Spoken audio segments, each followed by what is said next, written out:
तो कैसे हो आप लोग। तो मैं आज आपको सुनाना चाहता हूँ हर तरफ खौफनाक, हर तरफ डरावना मंजर, हर तरफ हर जगह की डरावनी कहानियाँ। और आज की कहानी हमारे पास आई है, हमारे एक दोस्त ने भेजी है गुजरात से, और वो कहानी है उत्तराखंड के जंगलों की।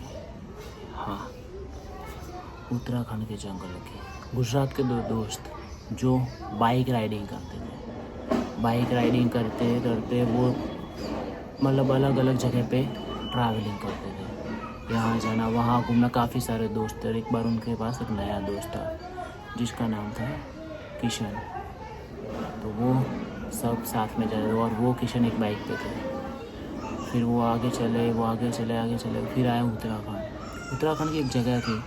पता नहीं वहाँ पे उस दिन बहुत ही ज़्यादा बारिश थी जिस दिन वो गए थे।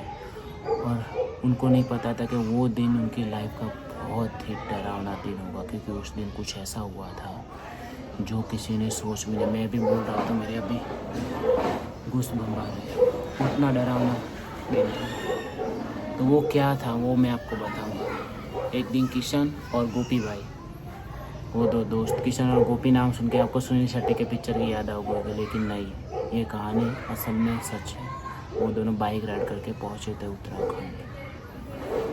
उत्तराखंड जाके शाम के करीबन 5 बजे और अचानक से बहुत तेज़ बारिश हो गई, बहुत तेज़ बारिश। और उत्तराखंड को सबको पता है पहाड़ी एरिया है, जंगल वाला एरिया है। तो उनको बारिश हो गई, पूरे कीचड़ वाले भीग गए। वो इतनी ज़्यादा बारिश हो गई थी तो उनको लगा कि अभी यहाँ से आगे जाना मुश्किल होगा। उनके काफ़ी सारे दोस्त आगे निकल गए थे लेकिन वो पीछे रह गए। तो उन्होंने सोचा यहीं कहीं किसी होटल में रुक जाते, लेकिन वो आसपास के होटल में गए। होटल वालों ने उनको रहने से मना कर दिया। उनके कपड़े देखे, उनके पास रूम होने की वजह से उनको मना कर दिया। तो उन्होंने सोचा, उनके पास तो टेंट था, वैसे भी जो लोग राइडिंग करते वो टेंट वगैरह लेके जाते, तो उनके पास बहुत अच्छा टेंट था।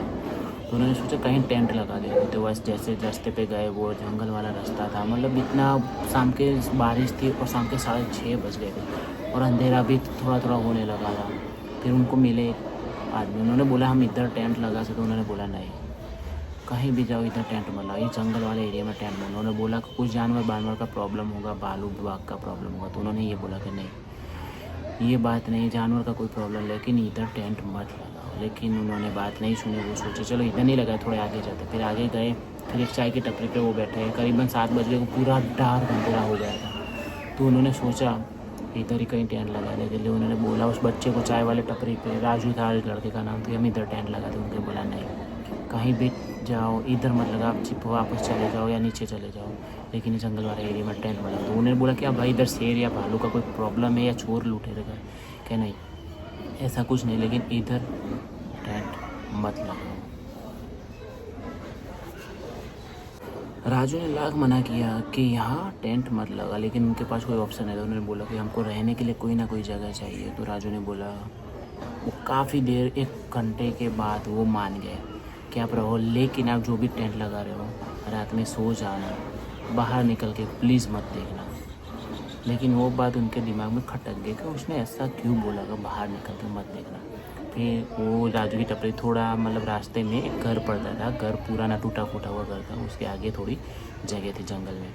तो उन्होंने वहाँ टेंट लगाया और पूरा अंधेरा हो गया। वो खा पी के टेंट में चले गए और उसका जो दोस्त था वो तो बहुत थका आ रहा था, तो वो तो घोड़े बेच के सो गया।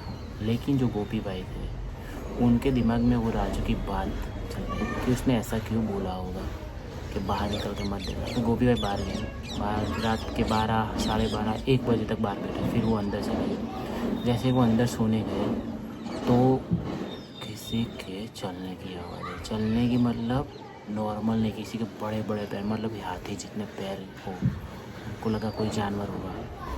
तो जैसे उन्होंने चैन खोल के देखा तो मेरे ऊपर तो कोई नहीं है ना भाई, मैं डर रहा हूँ। जैसे उन्होंने इतनी टेंट की चैन खोली तो आवाज़ तुरंत बंद हो गई। उन्होंने टॉर्च मार के देखा, उनका बाइक तो सही, उनको लगा कि वो राजू की चाल हो गई, वो कोई लुटेरे वगैरह उनके दोस्त, उनको लग रहा है लूटने कुछ आया होगा, ऐसा कुछ लगा। लेकिन वो पास से उन्होंने लॉक कर दिया चैन। फिर जैसे लॉक चेन कर दिया, फिर वापस से ठाक ठाक ठाक ठाक ऐसे ही चलने की आवाज़। उनका टेंट के बाहर कोई चला, लेकिन बारिश थी, अंधेरा था, पता कैसे चलता, परछाई भी नहीं दिखती थी। उनका टेंट के इर्द गिर्द में घूम रहा था। वो वापस से उन्होंने चैन खोली और देखा तो बाहर कोई नहीं था। वो वापस से आवाज़, फिर वो बाहर चले गए। उन्हें बाहर जाके हर जगह पे टॉर्च मारी, लेकिन कोई नहीं दिखा। उनको लगा कि चलने की आवाज़ है, लेकिन चैन खोल रहा हूँ जैसे तो तुरंत आवाज़ बंद हो रहा है। इतनी जल्दी तो कोई भाग भी नहीं, अगर भागता तो आज। फिर गोपी भाई डर गए। फिर उन्होंने वापस से टेंट के अंदर चले गए और उन्होंने उन लड़के को उठाने की कोशिश की, लेकिन वो तो बहुत घोड़े बेच के सोया था। फिर वापस से वो आवाज़ आई और उन्होंने धीरे से चैन खोली तो वो क्या देखते, एक बड़ी सी परछाई जो उनके बाइक के इर्द गिर्द जा रही है। और जैसे उन्होंने चैन खोली, ऊपर से उनकी तरफ बढ़ने लगी, मतलब वो डरावना भूत जैसा। तो उन्होंने तुरंत चेंज बंद कर दी। उनको वो लगने लगा, इतना खौफ अंदर डरावना लगने लगा। फिर तुरंत वो उनके बाजू में जो लड़का था वो खड़ा हो गया एकदम, लेकिन वो कुछ बोल नहीं रहा था। उनको ऐसा लगा कि उनकी तरफ ऐसे देख रहा था कि उनको आज मार ही डालेगा। तो गोपी भाई और वो लड़का एक कोने में एक दूसरे को ही देख रहे थे। फिर वो आवाज़ उनके टेंट के ऊपर आने लगी, चलने की। गोपी भाई डर गए, ये कोई बड़ी अदृश्य चीज़ है। पूरी रात वो लोग जगे और सुबह होके वो टेंट को समेट के निकले और राजू को सारी चीज़ बताया। और राजू ने बोला कि आप बहुत लकी हो, बच गए। यहाँ एक आत्मा रहती है जो किसी को चिंता नहीं छोड़ती। गाँव वाले भी रात के 6 बजे के बाद इधर नहीं निकलते, लेकिन उनका नसीब था। उन्होंने बोला था कि ये मत निकलना, तो फिर इन लोगों को क्यों निकलना चाहिए? क्या क्यों ज़रूरत देखने? पूरी रात बगड़ी ना, अभी दूसरे दिन भी वो जा नहीं सकेगा। अभी पूरे दूसरे दिन भी उनको चौकना चौक सोना पड़ेगा। इसलिए हड़ी मत करो यार, तुम जहाँ भी जाओ किसी की बात सुनो, कहीं भी रुको, जैसी तैसी जगह पर मत रुको। तो हमारी कहानी को ऐसे सुनने के लिए लाइक करें, कमेंट करें, शेयर करें, सब्सक्राइब। आपके पास भी कोई कहानी हो तो मुझे बता, तो मैं उनको स्क्रीन पे भेजूँगा यार।